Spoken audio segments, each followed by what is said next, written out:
अऊज़ु बिल्लाहि मिनश्शैतानिर्रजीम बिस्मिल्लाहिर्रहमानिर्रहीम फ़अम्मल इंसानु इज़ा मब्तलाहु रब्बुहु फ़अक्रमहु व नअमह फ़यक़ूलु रब्बी अक्रमन व अम्मा इज़ा मब्तलाहु फ़क़दर अलैहि रिज़्क़ह फ़यक़ूलु रब्बी अहानन कल्ला बल ला तुक्रिमूनल यतीम वला तहाद्दून अला तआमिल मिस्कीन व तअकुलूनत तुरास अकलन लम्मा व तुहिब्बूनल माल हुब्बन जम्मा। सदक़ल्लाहुल अज़ीम। मुहतरम बुज़ुर्गों, काबिल एहतराम माएँ और बहनें, सूरह फ़ज्र की इन आयतों में अल्लाह तबारक व तआला ने इस हकीकत का इज़हार फरमाया है कि बंदे के पास खुशहाली और बदहाली दोनों आती रहती है और ये दोनों हमारी तरफ से आज़माइश के लिए है। लेकिन इंसान की सूरत हाल अजीब है। उसकी हालत ये है कि उसका रब जब उसको आज़माता है इस तौर पर कि उसको खूब इनाम करता है, उसके ऊपर उसका एज़ाज़ व इकराम करता है, तो वो कहता है कि मेरे रब ने मुझे इज़्ज़त बख्शी। लेकिन जब उसका रब उसको आज़माता है इस तौर पर कि उसकी रोज़ी को तंग कर देता है, कम कर देता है, तो वो कहता है कि मेरे रब ने मुझे ज़लील कर दिया। हालांकि ऐसी बात नहीं है।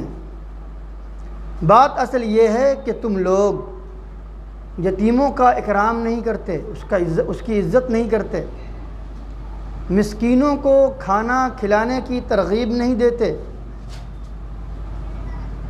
और मीरास का सारा माल चट कर जाते हो और तुम दौलत के पुजारी हो। ये है इन आयतों का तर्जुमा और मफ़हूम। इन आयतों में अल्लाह तबारक व तआला ने इस बात को वाज़ेह फरमाया है कि अगर इंसान के पास अल्लाह ने कोई नियामत की शक्ल में कोई चीज़ दी है, औलाद दी है, रुपये पैसे दिए हैं, शानदार बंगले दिए हैं, अच्छी गाड़ियाँ दी हैं, सेहत दी है, तंदुरुस्ती दी है, समाज में उनका एक अच्छा मकाम मर्तबा है, रुतबा है, लोग उनको अच्छी निगाह से देखते हैं, तो फिर ये ऐसा इंसान ये समझता है कि ये तो अल्लाह का हम पर बड़ा फ़ज़ल है। ये इस बिना पर है कि हम अल्लाह के नज़दीक महबूब हैं, अल्लाह के नज़दीक हम मुक़र्रब हैं, उनके पसंदीदा बंदों में हैं। लेकिन जब उन पर हम थोड़ा सा हालात चेंज करते हैं और उनकी खुशहाली को थोड़ा बदहाली में बदलते हैं, उनको कभी बीमार करते हैं, उनकी कभी फसल को ख़राब करते हैं, उन पर कभी किसी तरह से टॉर्चर करते हैं, कभी बच्चों की तरफ से आजमाइश आती है, कभी उनके घर में कोई हादसा पेश आता है, कभी उसकी रिस्क को कम कर देते हैं। जो भी शक्ल है इंसान की परेशानियों में आने का, जब हम इसके ज़रिए आजमाते हैं तो वो समझते हो ओह अल्लाह ने मुझे तो मेरा साथ छोड़ दिया। लगता है कि अल्लाह मियाँ आजकल हमसे बहुत नाराज़ हैं। बहुत से लोग बोलते हैं लगता है कि अल्लाह मियाँ आजकल हमसे नाराज़ हो गए हैं, उसकी वजह से यह सूरत हाल पेश आ रही है। तो गोया माल की कसरत और माल की क़िल्लत ये मेयार बना दिया लोगों ने कि अगर माल ज़्यादा है, हम खुशहाल हैं, तो इसका मतलब यह है कि रब हमको चाह रहा है। माल कम हो गया, अल्लाह ने आज़मा लिया दूसरे तरीक़े से, तो इसका मतलब यह है कि अल्लाह ने मुझे ठुकरा दिया। नहीं मेरे भाइयों, ऐसी बात नहीं है। कुरान कहता है कि अल्लाह तबारक व तआला ने दोनों हालतों में तुमको आज़माता है। नियामतें देकर भी आज़माता है कि तुम शुक्र करते हो कि नहीं, नियामतें छीन कर भी आज़माता है कि तुम सब्र करते हो कि नहीं। शुक्र और सब्र बहुत अजीम तरीन नियामत है। अजीम तरीन दौलत है। इन नियामतों के ज़रिए अल्लाह तबारक व तआला हमें आजमाते हैं। तो अल्लाह फरमा रहे हैं कि ये जो तुमने मेयार बना लिया अपने से, मेयार ये नहीं है। ये जो तुम पर हालात आते हैं, ये हालात की वजह क्या है? हालात की वजह यह है कि तुम यतीमों का इकराम नहीं करते, यतीमों का ख्याल नहीं करते, उनके साथ इज्जत से पेश नहीं आते, उनके माल दौलत से तो खूब फ़ायदा उठाते हो, लेकिन तुम उसको खटवाते हो। उसके बाप का साया हट गया है, उसकी माँ का साया हट गया है, वो तुम्हारे ज़ेरे सरपरस्ती आ गया है, तो तुम उसको नौकर बना रखा है तुमने। नहीं, ऐसा नहीं है। उनके साथ इकराम का मामला करना है, इज़्ज़त का मामला करना है। उनकी अगर कोई प्रॉपर्टी है तो उनको अल्ले तल्ले उड़ाना नहीं है, उनको अच्छे पर्पस से इस्तेमाल करना है जो उनके लिए फ़ायदामंद हो। उनके पास पैसे हैं, उनके पास कोई और चीज़ है, तो उनको उनके पैसे को अच्छी जगहों पर लगाइए ताकि उनका फ़ायदा हो। ये नहीं कि अपने फ़ायदे के लिए और आप उनको परेशान करें, उनके माल को भी बर्बाद करें और उनके साथ अच्छा सलूक भी न करें। अल्लाह के प्यारे नबी सल्लल्लाहु अलैहि वसल्लम ने एक हदीस में इरशाद फरमाया है, ये हदीस बहुत ज़्यादा चौंका देने वाली है। आप सल्लल्लाहु अलैहि वसल्लम का इरशाद है, सबसे बेहतर घर वो है। गौर से सुनिए क्या कह रहे हैं अल्लाह के नबी। सबसे बेहतर घर कौन है?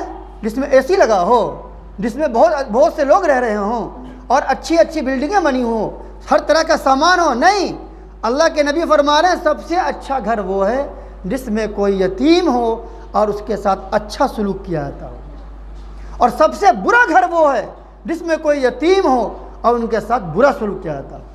उसके बाद एक हदीस में इरशाद फरमाया, जो कोई किसी यतीम की किफ़ालत करता है, उनकी जिम्मेदारियों का बोझ उठाता है, तो कल क़यामत के दिन वो दोनों मैं और वो आदमी इस तरह होंगे।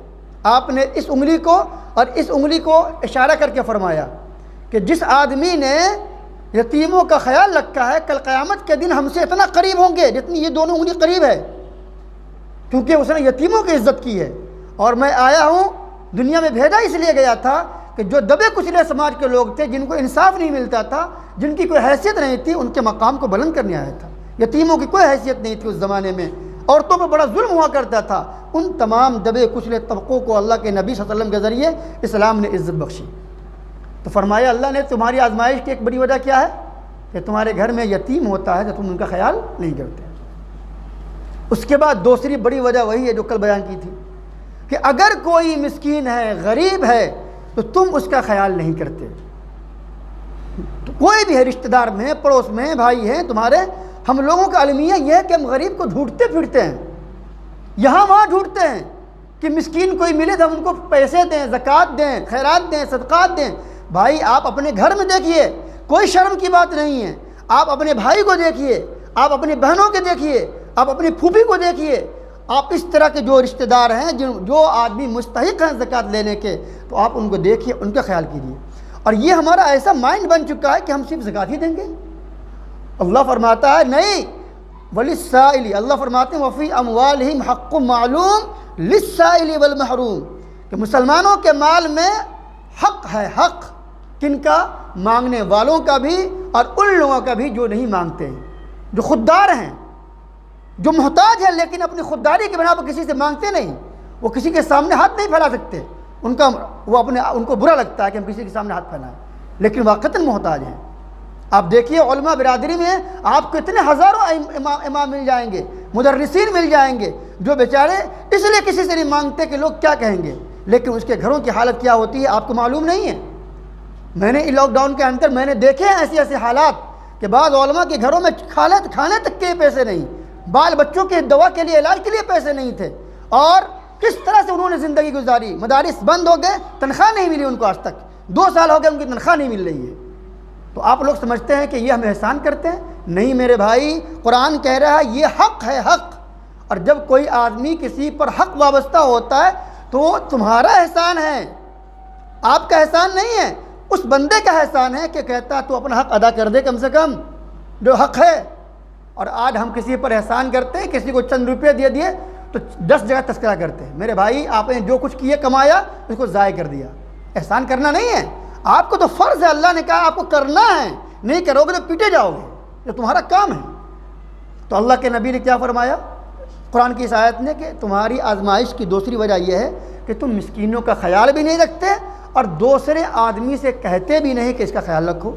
जैसे कि मैंने कल बतलाया था कि अगर आपके पास साहिब सरबत नहीं है, आप नहीं हैं, मालदार नहीं हैं, आप ख़ुद ऐसे हैं, बस आपकी दाल रोटी चल रही है, तो आपको मालूम है कि मोहल्ले के अंदर कुछ ऐसे लोग हैं कि अगर हम उनसे कह देंगे तो फला आदमी का काम बन जाएगा। आपको करना है, जायज़ सिफारिश करनी चाहिए और उनके बारे में अच्छा उनका भला करना चाहिए। ये मुआशरे का फ़र्क है, आपके अंदर हमदर्दी होनी चाहिए। उसके बाद अल्लाह तबारक व तआला ने फरमाया आजमाइश की वजह क्या है, एक और सुन लो, वतअकुलून तुरास अकलन लम्मा, तुम अपने मुर्दों का सारा मीरास चट कर जाते हो, खुद खा लेते हो। आज हमारे मुआशरे में अफसोस की बात यह है कि मीरास तो निकाला ही नहीं जाता। अब मालूम है कितनी बड़ी क्या कहते हैं अल्लाह के गज़ब को हम लोग दावत देते हैं। ये जो आजमाइशें आती हैं मुख्तलिफ़ तरह से, ये इस बिना पर नहीं है। हमने बहुत से लोगों के हुकूक़ को ज़ाय किए, अपने रिश्तेदारों के, बहनों को मीरास में हिस्सा नहीं दिया, माँ को हम नहीं देते हैं, अपनी बीवी को नहीं देते हैं मीरास के अंदर। जब इंसान मरता है तो भाई उसके माल के अंदर जिस तरीके से बेटे का हिस्सा है, बेटियों का भी हिस्सा है ना, हम देते ही नहीं बेटियों को हिस्सा। बेटा ही सारे माल का मालिक का कब्ज़ा हो जाता है और सारा चीज़ को वो हड़प लेता है। और जब बेचारी बहनें इस माले पे नहीं मांगती हैं कि मांगेंगे तो भाई से रिश्ता ख़राब होगा। मेरे भाई याद रखिए, बाद लोगों के जहनों में ये बात बैठी हुई है कि हमने चूँकि बहनों की शादी की है, उसमें 4 लाख 10 लाख रुपये खर्चा किए हैं, इसलिए हमने तो उनका हक़ अदा कर दिया और अब बाप के माल में सब मेरा हिस्सा है। याद रखिए अच्छी तरीके से, अगर आपने अपने बहन की शादी में या आपने अपनी बेटी की शादी में अगर करोड़ों रुपए लुटा दिए हैं तो ये गिफ्ट है। ये क्या किया आपने, ये गिफ्ट दिया है, वो उसका मिरास से कोई ताल्लुक़ नहीं है। मरने के बाद आपको मिरास देना है तो देना है, और नहीं देना है तो फिर अज़ाब क़ब्र के लिए तो तैयार रहिए। अल्लाह के यहाँ तो बहन गरीबान पकड़ेगी, यहाँ चाहे ना बोले समाजी दबाव के बिना पर, लेकिन कल क़यामत के दिन आपको देना पड़ेगा। इसलिए जैसे ही घर के अंदर हो फ़ौरन ही मीरास को शरीयत के लिहाज से निकालना चाहिए। आपको मालूम है कि कुरान पाक में मीरास की एक आयत ही ऐसी है जिसमें अल्लाह ने डिटेल के साथ बयान किया है। किसी हुक्म को इतने डिटेल के साथ नहीं बयान किया। बेटा को कितना मिलेगा, माँ को कितना मिलेगा, बहन को कितना मिलेगा, भाई को कितना मिलेगा, सौतेली बहन को कितना मिलेगा, कहते हैं।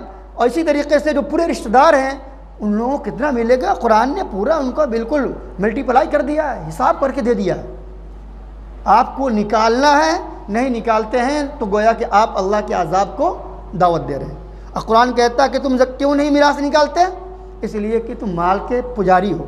सोचते हो थोड़ा सा माल कहीं से आ जाए, वो हराम तरीके से आ जाए, बहन का हक मारी कर आ जाए, बस आ जाए, रिश्वत के ज़रिए आ जाए, जुआ के ज़रिए आ जाए, सूद के ज़रिए आ जाए, डाका के ज़रिए आ जाए, चोरी के ज़रिए आ जाए, किसी का हक दबा कर आ जाए, हम समझते हैं बहन का कोई हिस्सा ही नहीं है। मेरे भाई ऐसा नहीं है। अल्लाह फरमाती है वतुहिब्बूनल माला हुब्बन जम्मा, अल्लाह की तरफ से तुम पर मार इसलिए पड़ती है कि तुम माल के बहुत पुजारी हो। एक बात याद रखिए, इस्लाम ने माल को जमा करने से मना नहीं किया। ऐसा ना हो कि आपके जहन में कुछ इस तरह की बातें आएँ कि माल घर में रखना ही नहीं चाहिए, सब लुटा दो। नहीं, अल्लाह के प्यारे नबी ने फरमाया है कि तुम दुनिया से जाओ इस हाल में कि तुम्हारे बच्चे मोहताज न रहे किसी के, तुम उनको मालदार छोड़ कर जाओ। आप अगर करोड़ों रुपया अरबों रुपया के मालिक है रहिए, अल्लाह ने आपको नवाज रखा है, लेकिन उसमें जो अल्लाह ने हक रखा है आप उसको खाली अदा कीजिए।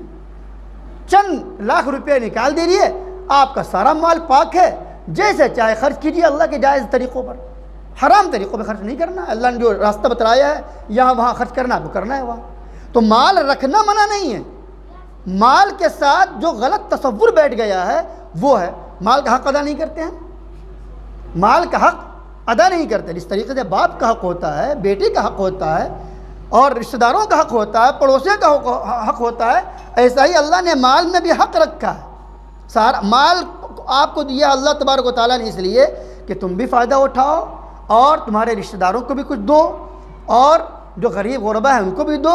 जब पाक साफ तुम्हारा माल हो जाए जो अल्लाह ने हुकूक दे रखे हैं, उसके बाद तुम जायज़ तरीक़ों से खर्च करो, अरबपति रहो।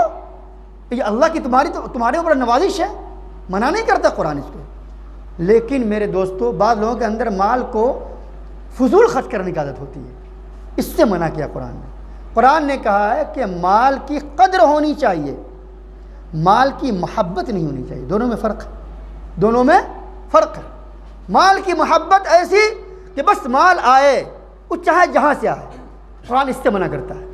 हाँ, माल अगर आ गया है तो फिर उसकी कद्र करनी है, उसको अल्ले तल्ले उड़ाना नहीं है। शरीयत ने जब ये बतलाया है कि माल खर्च करना है तो आप शरीयत से पूछेंगे ना कि हम कहाँ खर्च करें, अल्लाह बताइए आप, तो कुरान बतलाता है। अब उलमा से पूछिए, कुरान पढ़िए, हदीस पढ़िए, पूरी डिटेल बतलाई गई है कुरान कहाँ कहाँ। चुनांचे एक मरतबा आया, अल्लाह के नबी सल्लल्लाहु अलैहि वसल्लम, कुरान में एक आयत उतरी, बस आखिरी बात मैं कह के बात ख़त्म कर रहा हूँ। कुरान में एक आयत उतरी कि लोग पूछते हैं कि हम माल कहाँ खर्च करें, माल क्या खर्च करें, कितना खर्च करें। तो कुरान ने बड़ा प्यारा जवाब दिया। कुरान ने ये नहीं कहा कि तुम 1 लाख रुपया खर्च करो और इतना खर्च करो। कुरान ने क्या कहा, सवाल ये नहीं करना चाहिए तुमको कि माल कितना खर्च करें, सवाल ये करना चाहिए कि माल कहाँ खर्च करें। तो अल्लाह ने कहा तुम अपने वालिदैन पर करो। कहाँ करो? वालिदैन पर। चाहे वालिदैन जितने मालदार हों, वालिदैन चाहे जितने मालदार हों, फिर भी आपको उनको ख्याल रखना है। वालिदैन पर खर्च करो, रिश्तेदारों पर खर्च करो, इसी तरीक़े से जो मिस्कीन हैं, गरीब हैं, उन पर खर्च करो। जो तुम मुसाफिर हैं, एक मुसाफिर है, रास्ते में उसका जीप कट गया और घर पर वो करोड़पति है, तो आप उसको ज़कात दे सकते हैं ताकि वो घर तक पहुंच जाए।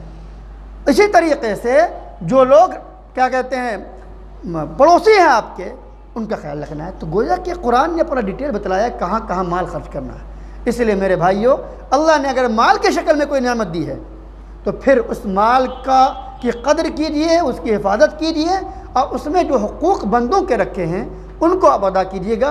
तो चूँकि अल्लाह ने दिया है, अल्लाह उसमें और देगा। अल्लाह क्या कहता है कि अगर तुम मेरी नियामत का शुक्र अदा करोगे तो फिर हम तुम्हारे नियामत में और इजाफ़ा करेंगे। नियामत का शुक्र कैसे है? माल दिया तो फिर उस नियामत का शुक्राना यह है कि अल्लाह ने जो कहा है उसमें उसके मुताबिक खर्च कीजिए, ये नियामत का शुक्र है। अगर आप ऐसा नहीं करते तो अल्लाह क्या कहते हैं, वला इन कफ़रतुम, अगर तुम मेरी नियामत की नाशुक्री करोगे तो सुन लो, इन्ना अज़ाबी लशदीद, फिर मेरी पकड़ बड़ी सख्त है। फिर तुमको 2 दिन के अंदर करोड़पति से खाकपति बना देंगे हम, फिर तुम सड़क पे आ जाओगे।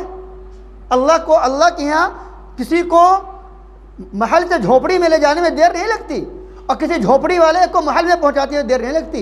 ये अल्लाह का निज़ाम है पूरा। इसलिए अगर माल आए तो गुरूर भी नहीं करना है, तकब्बुर भी नहीं करना है, बल्कि अल्लाह की नियामत को समझकर उसका सही मसरफ़ में इस्तेमाल करना है।